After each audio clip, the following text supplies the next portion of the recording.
Hello everyone and welcome. This is Christine with Patter Crafts, and today I have a coloring video using this stamp set from MFT Stamps called Our Story.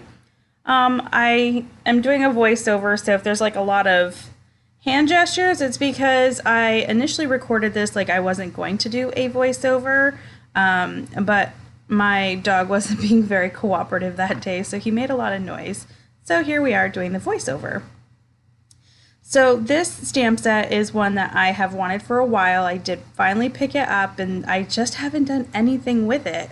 With Christmas and Christmas card making, I kind of put all other stamp sets to the side. But we're going to go ahead and color this one today. I don't have a card idea in mind, but I figured let's at least get these images colored. So there are several images. I've got them all laid out here. And we're going to stamp these with some MFT Extreme Black Ink. This is a Copic friendly ink because I will be Copic coloring. Copic coloring or even just alcohol markers in general tend to be my favorite coloring medium. I do use some Arteza real brush pens on occasion, but I tend to always go to my alcohol markers. So for those of you who might be a little curious, the sentiments in this stamp set are all my favorite stories include you. I love that you can always read me. You're the best chapter of my life. To my favorite bookworm. Have a novel birthday. Read, relax, repeat. I'm sorry. And then my favorite, can we just turn the page and move on?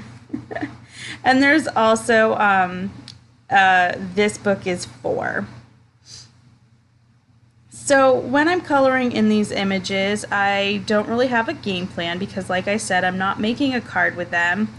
So I kind of flip between a couple of the images as I think about what I want to do for them.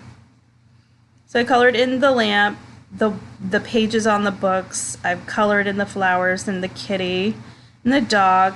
I tend to always gravitate towards browns for the dogs and grays for the cats. I really should try to experiment a little bit and get outside of that box, but I'm not there yet. So we've got this little hanging light, which is kind of interesting. And then this little stand.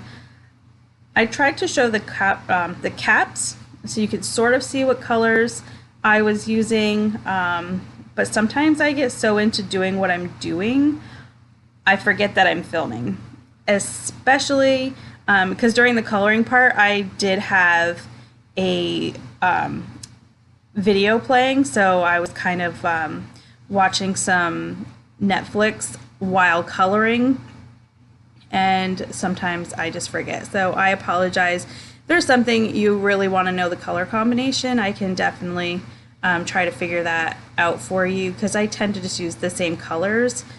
As much as I say, oh, I don't have tons of Copics, I have a good amount of them. I think I have a nice mix of colors, and of course I'd love to have all of them. That's all in time. Copics are not a collection most of us collect right away. It's something that we pick up over time. This little boy was so stinking cute. I just colored him in with some blue jeans, giving him a slightly purplish book. And I thought it was fun to bring in these dark BG colors for his shoes, because usually I gravitate towards gray or black for shoes, and I was like, nope. Nobody just always wears gray or black shoes. So I did use some blue-green on those. I think sometime maybe I'll be a little more imaginative and maybe put a little decoration or so on there. So I know at this point I wasn't sure what color I wanted his hair to be, so I decided to go on and color in his sister because I view these two as siblings. And I decided I was going to give her some blonde hair with her little pigtails. She is so stinking cute. So when I am trying to make some darker blends, but I don't necessarily have a darker color. So like for her blonde hair, I don't really have any dark yellows. So I do use a warm gray for that. Or like, I don't know if you noticed on the lampshade, I don't really have a darker blue in that palette that I was going for. So I brought in a gray marker.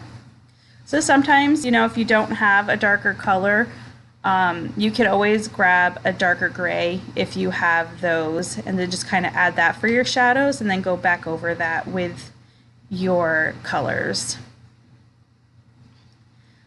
So giving her a green chair I thought was really fun, and then I decided I was going to give him brown hair. Just using a few different browns here to color that in. And then we're going to get to the books. The books should have been the fun part to color, but I wanted to make them all the same color. So you'll see that I kind of flip between the different stacks of books so that they were similar but different. Because if I decided I wanted to put them in this on the same card, they would kind of be matchy, because that's what I like. But anyway, here are my images. Thank you so very much for joining me today. If you liked this video, please give it a thumbs up. If you'd like to see more and you're not already, please subscribe to my channel. But until next time, everyone, have a great day or night. Bye.